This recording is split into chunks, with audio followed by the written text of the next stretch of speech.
Right, let's just see what we can recall about the halogens before we move on to kind of new stuff. You've done some stuff on the halogens in GCSE, probably quite a long time ago. Could you just write down some halogen facts, anything you know about any of the halogens, or collectively They're in group 7. what we know about the, yes, they're in group 7, yes, that's right.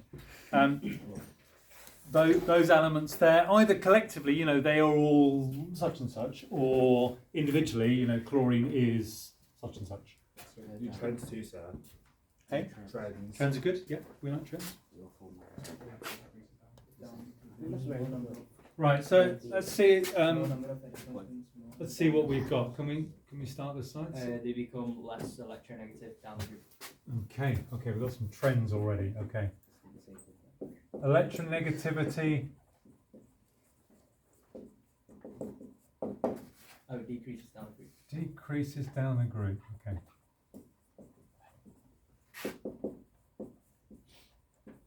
Marvellous. Reactivity decreases down the group. Reactivity Decreases.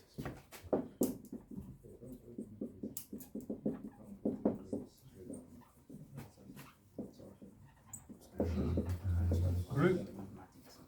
Lovely. They all form one minus sign. They all form. One minus sign. Yeah. Okay. Grand. Actually, down the group, melting point increases as there's more van der Waals forces between like molecules. Okay. Group. Some van der Waals. We'll come back to that in a minute. The C halogen bond, the enthalpy change of C halogen bond decreases as we go down. Well, that's very specific. Have you just done that in the other Yeah. topic? I was going to say that normally wouldn't come out in a lesson, or summary lesson on the halogens. Very good. Let's keep going. Or the elements of diatomic. Thank you. I was hoping we were going to get.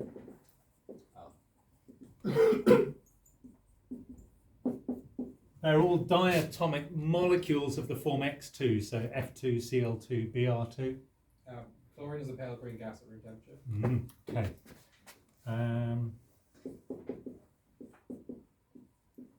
Pale green gas. Can you fill in any others while you're on? Fluorine is a colourless gas. Yeah, very pale yellow. Iodine brown. Wow. Fluorine is a brown liquid or gas. Yeah. At room temperature, it's a liquid, but as you'll see later, it vaporizes very easily. And iodine is Brown liquid. Blue black. okay. So we get black, purple, and brown circulating for iodine. So we'll try and be clear. So iodine, the element, is a solid at room temperature. What were you going to add something else? No, I was just going to say it's not a type of gas at room temperature. Yes, but not room temperature. No, I've got a bottle of it over there. It's a solid at room temperature. Okay, generally goes down as a black solid.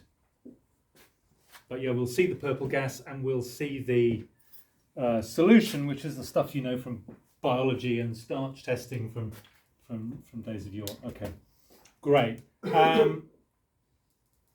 So we already had this melting point, boiling point increases down the group. Can you just repeat your explanation? Me? Yes, you were the one who told us about. Because there's more van der Waals forces between molecules, so it needs more energy to break those van der Waals. Okay. What is it that the strength of van der Waals forces depends on that's also increasing as we go down? Amount of electrons. That'll be.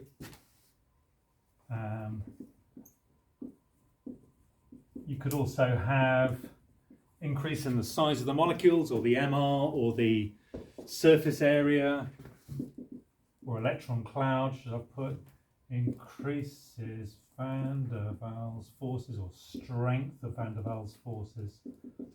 So increasing melting point and boiling point, they both, of course, increase. Grand. Okay. Let's do these two trends now. Is there anything else I need to do? No. Let's do these two trends now.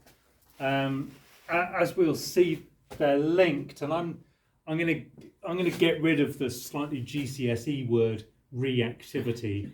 Anyway, we can improve on that. But electronegativity is, of course, a really important one. Can somebody just remind me where we're up to? The definition for electronegativity, please. Is it how likely an element is to lose electrons? It's not about losing electrons, that's ionization energy. Electronegativity.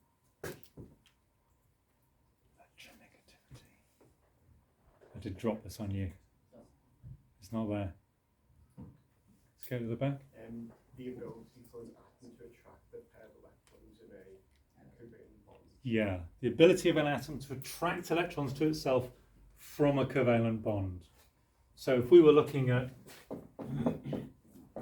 HCl, for example, we'd say Cl's more electronegative than hydrogen, so it attracts a greater share of electrons to itself from the bond, which gives the two atoms partial charges. Yeah, you remember that now? I'm sure that will come back to you. Okay, so as we go down the periodic table,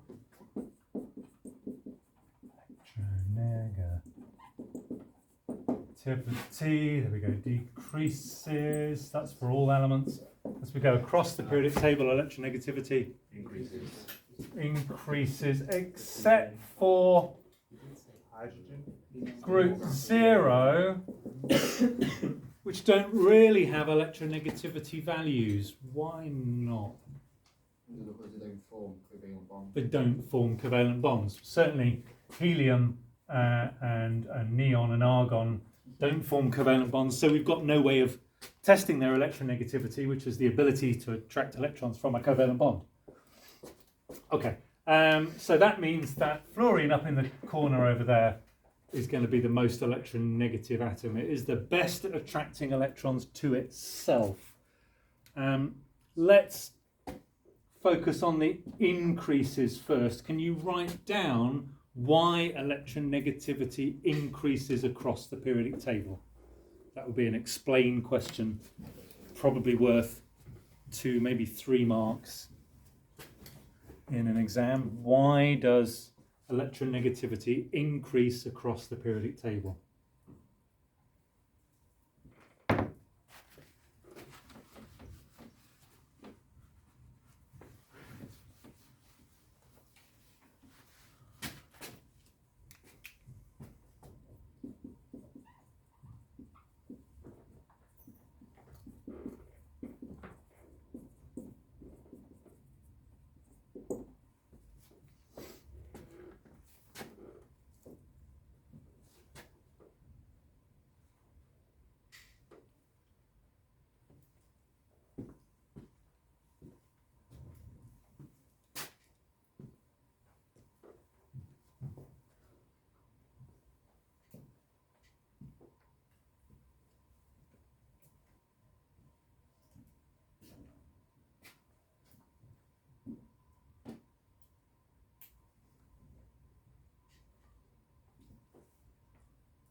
Okay. Can we Start there. So the first statement is Electronegativity increases across the periodic table because the number of protons increases. okay. Or we can just say nuclear charge.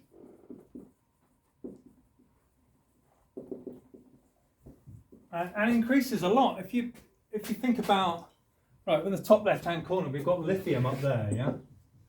Lithium's atomic number 3, so it's got 3 protons in the nucleus, wherever on the other side, fluorine, atomic number 9, we've got 9 protons in the nucleus. That's a big difference, 3 times the nuclear charge. Okay. What's the next statement there? Either of you two? Same number of shells. So like no addition shell. Okay, so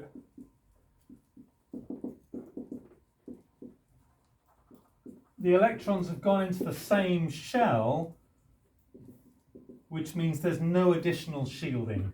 I mean, there'll be a little bit, but for our purposes, we imagine that, that 1 electron is in the same shell as these 7 electrons, and because they're all in the same shell, these new 6 electrons aren't shielding that 7th electron, the one that we're interested in. So as we go from left to right, we've got that increase in nuclear charge, electrons in the same shell, no additional shielding. So someone else. Can you do this? Last bit? Is it that there's a stronger nuclear attraction? So whenever you talk about attraction, it's always the attraction between X and Y. You've got to have 2 things. So what are the 2 things? Between the nucleus and electrons. Which electrons are we talking about? For electronegativity? Bonding electrons. Bonding electrons. Let's make that point then. Okay. Okay, so stronger attraction between the nucleus and the bonding electrons. Okay. What about going down?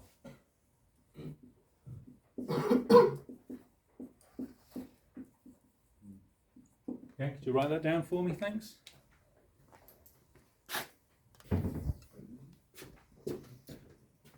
Somebody like to start us off? Start us off? So the electronegativity decreases down the group because there is increased shielding. As down the group there are increased electron shells. Also down the group there is an increased atomic radius. Yes, so atomic radius and ionization energy and electronegativity all link to changes in nuclear charge and shielding.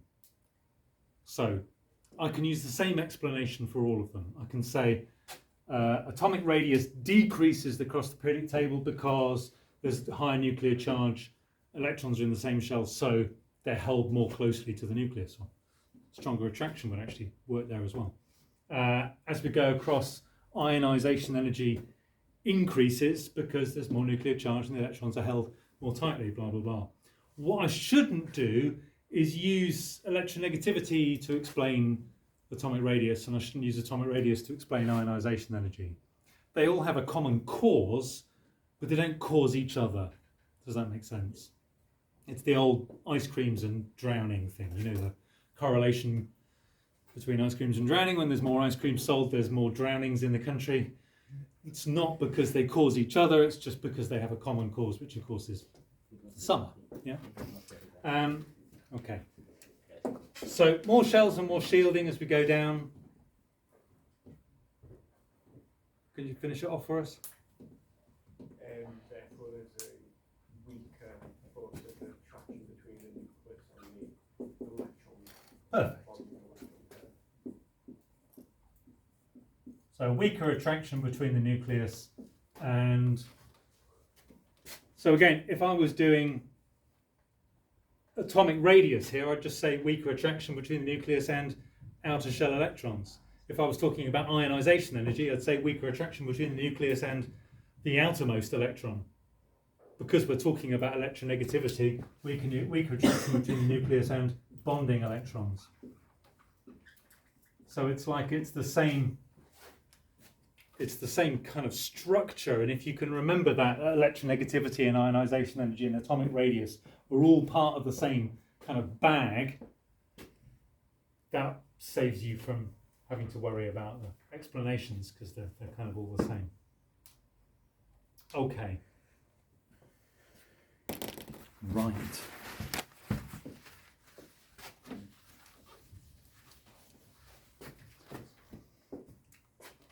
This is, of course, a redox topic. And I said we're going to get away from reactivity. Instead, we're going to introduce this idea of oxidizing strength. The idea that there's lots of things which are good at oxidizing out there, but some things are better at oxidizing than others. Okay, first of all, we have to just introduce a new idea, which is the idea of the oxidizing agent. We mentioned this before, the agent of oxidation. So if I have a reaction going on, let's put a reaction up here, stick it up here, let's have a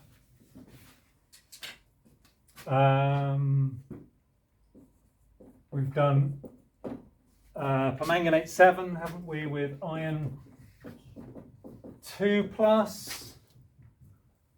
What does permanganate and iron 2 plus react to? Do you remember this? Flick back and have a look in your notes or in your exercises or in the practical. I think we did it in the practical, 7.01.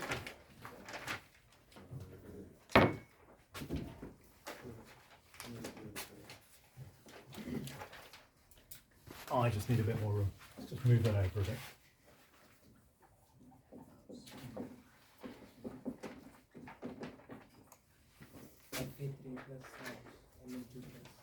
Okay, so the permanganate goes from oxidation state 7 down to +2. The iron goes from oxidation state +2 up to +3.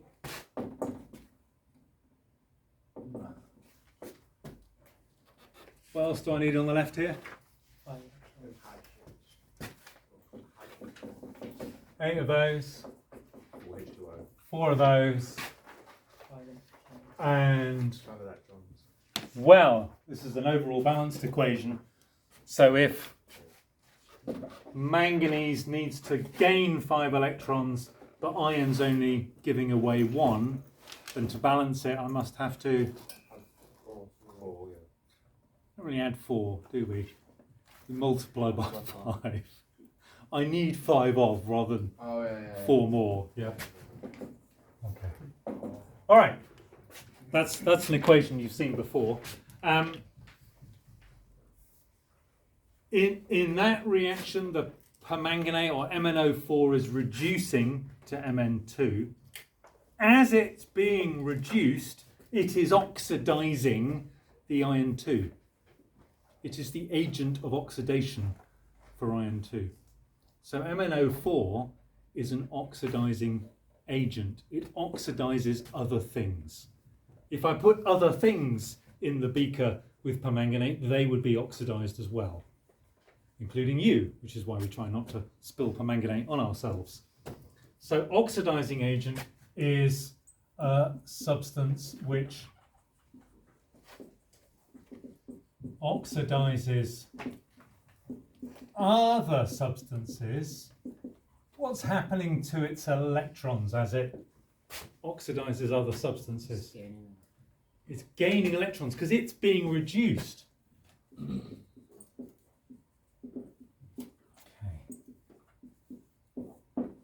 It's being reduced, so therefore it gains electrons.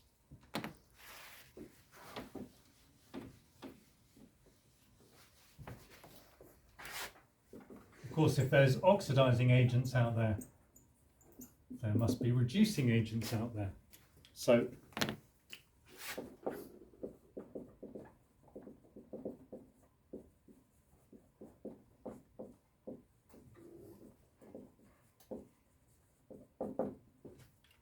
iron 2 plus in this reaction is acting like a reducing agent because it reduces the MnO4 minus. So in doing so, it therefore loses electrons as it is oxidized. But it's a reducing agent because it reduces something else.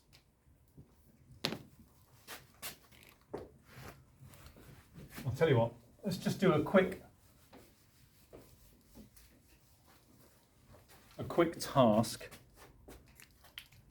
I might pause video for this. Have a flick back in your notes, your exercises in your topic booklet will be best for this. And make a quick list, doesn't have to be exhaustive, make a quick list of oxidizing agents and reducing agents. On. Welcome back. All right. Okay, so you don't have to learn any of this. Please don't think that's extra stuff that you have to learn.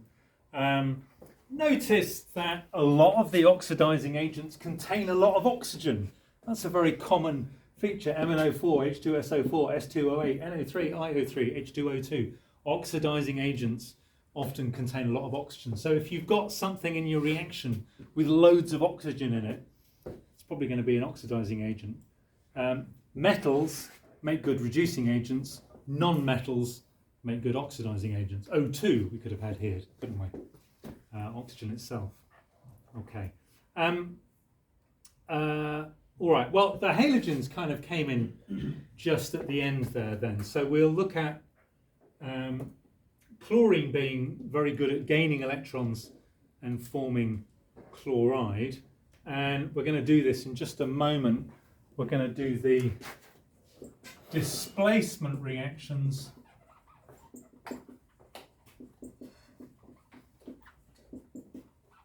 of the halogens.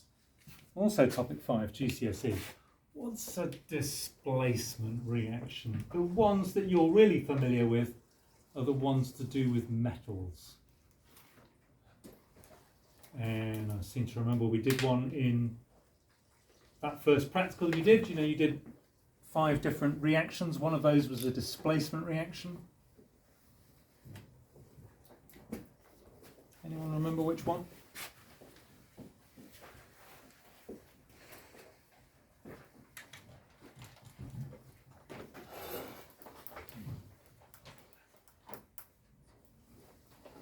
Go on. Does anybody have sulfate? Yeah. What is a displacement reaction? What is it that characterizes a displacement reaction? The reactivity. The differences in reactivity. Difference in reactivity. Okay, so going back to good old GCSE reactivity series stuff, we will replace your reactivity series with an A-level version, but not just yet. Zinc is more reactive than copper, so it displaces the copper from copper sulfate, giving you metallic copper and makes zinc sulfate. Of course, a better reaction would be without the sulfate, so we can write an ionic equation. What would the ionic equation version of that look like? Zn plus Cu2 plus goes into Zn2 plus Cu. Okay, so that's stripped it right down just to show the ions and atoms that are actually taking part in the reaction, getting rid of the spectator ions. Okay, so we've identified this idea of reactivity, and we know from the beginning of the lesson that reactivity decreases down the group. So a displacement reaction with halogens takes place when we have a more reactive halogen and a less reactive halide. So if we reacted chlorine or chlorine solution with sodium bromide, so chlorine's more reactive than bromine. The NaCl2 plus Br. Except without the 2. Everything's got a 1 charge, so I'm just moving this over. Everything's got a 1 charge here. Okay, so NaCl and Br2, and a bit of balancing here and here, and we're there. Could you write an ionic equation for that reaction, please? So that's the full balanced equation. Could you write me an ionic equation for that, please? Okay, so what we're going to do now is we're going to do the prac. I hope I've got everything ready. We're going to do... You do the practice. 702, and we're going to do the displacement reactions bit. So let's just do that first now, and then... It's a required practical session. It's not a required practical. So...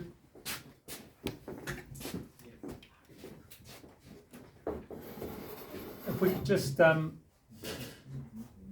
get our results sorted. So one of the problems of this experiment is, firstly, all the colours are varieties of orange, right? There's sort of darker oranges that lead to browns, and there's paler oranges that lead to yellows. Somewhere between yellow and brown is the answer. The other problem is that you're often adding something coloured to something colourless. If you stick a small amount of orange solution into a small amount of colourless solution and nothing happens, it'll still be orange, right? It'll just be a slightly paler orange because you've added an orange solution to a colourless solution, and therefore you've diluted it. So we have to sort of look past all these difficulties.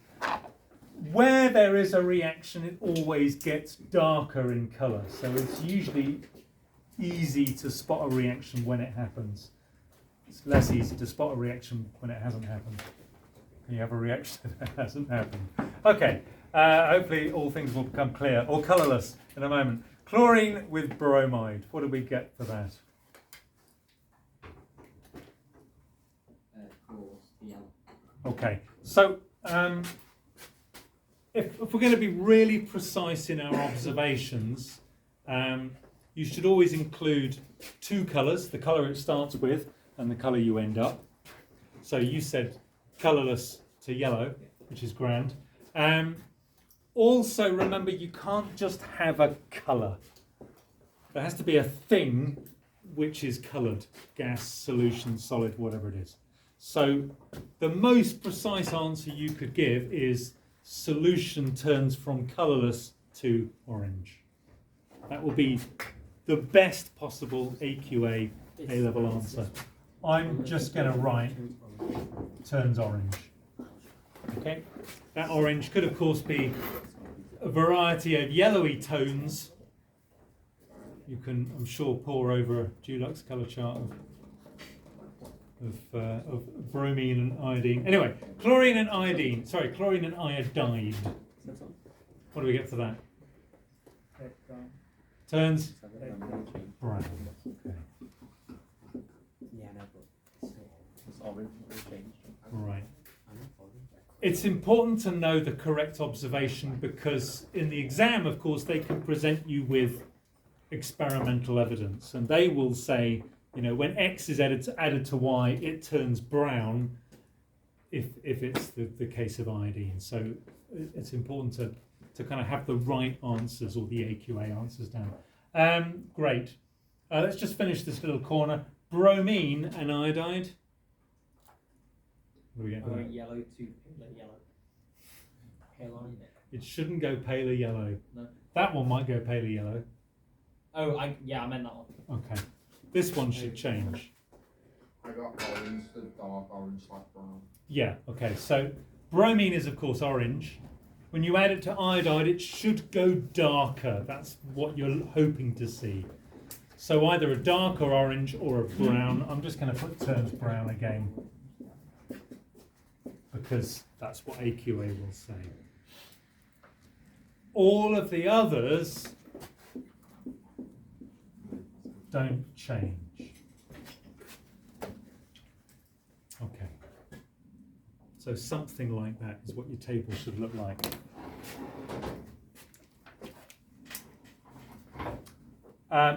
Obviously, we could do these reactions with fluorine as well. We're not allowed to handle fluorine in a classroom, school, lab situation. But fluorine, of course, is more reactive than chlorine, and would reflect that. Fluorine would be able to react with chloride, bromide, and iodide. Astatine or astatide is the rarest element on Earth, so we're not going to see any astatine anytime soon. Okay, so let's put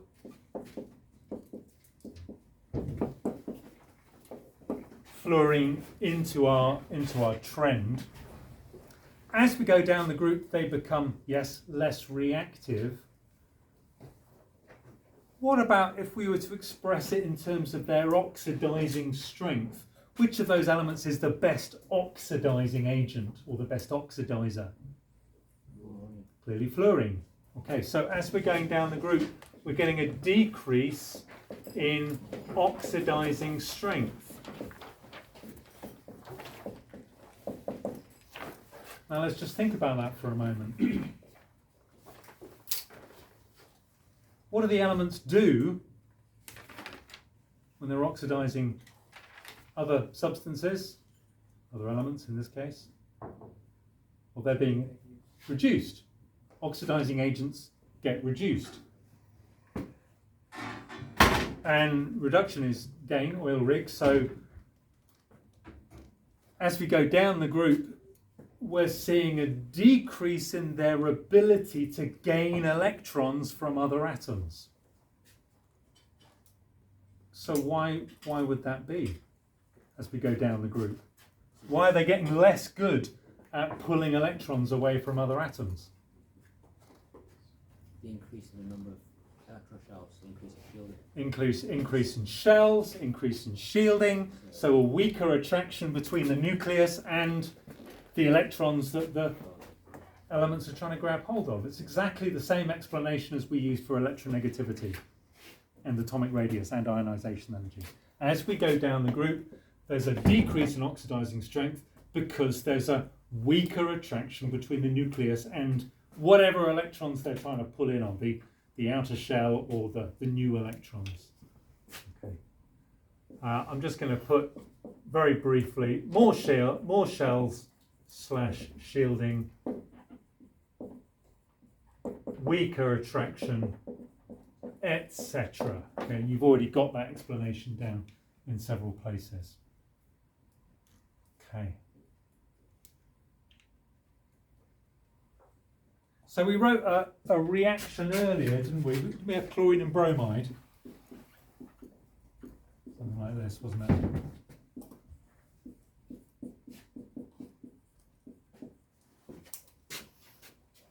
If we were going to put colours on this, by the way, chlorine is a very pale yellow or possibly green. You might have noticed a little bit of colour in the chlorine solution as well. Bromine is, of course, orange.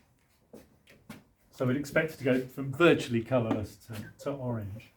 Okay, so chlorine oxidizes the bromide because chlorine is a stronger oxidizing agent than bromine is. But what about the other way around? Chlorine is being reduced to make chloride ions. What's happening to the bromide? What's the bromide doing? Get the other half equation down. Br minus, there's the Br2 plus 2 electrons. It's being oxidized. That would make it what kind of thing? Agent? Reducing agent. It's reducing agent. So.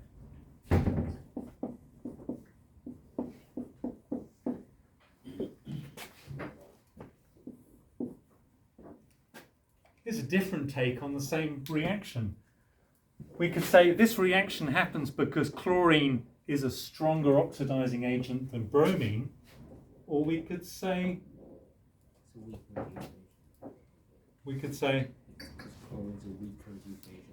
chlorine's a weaker, or chloride is a weaker reducing agent. So as we go down our group, not of halogens, these are halogens, these are halides, okay, things with charges on. as we go down the halides, what trend could we add there? Increasing reducing strength. Okay. Increase in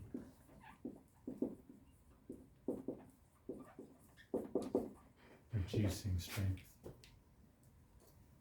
So fluorine is the best oxidizing agent, yes, but iodide, not iodine, iodide is the strongest reducing agent in the halides.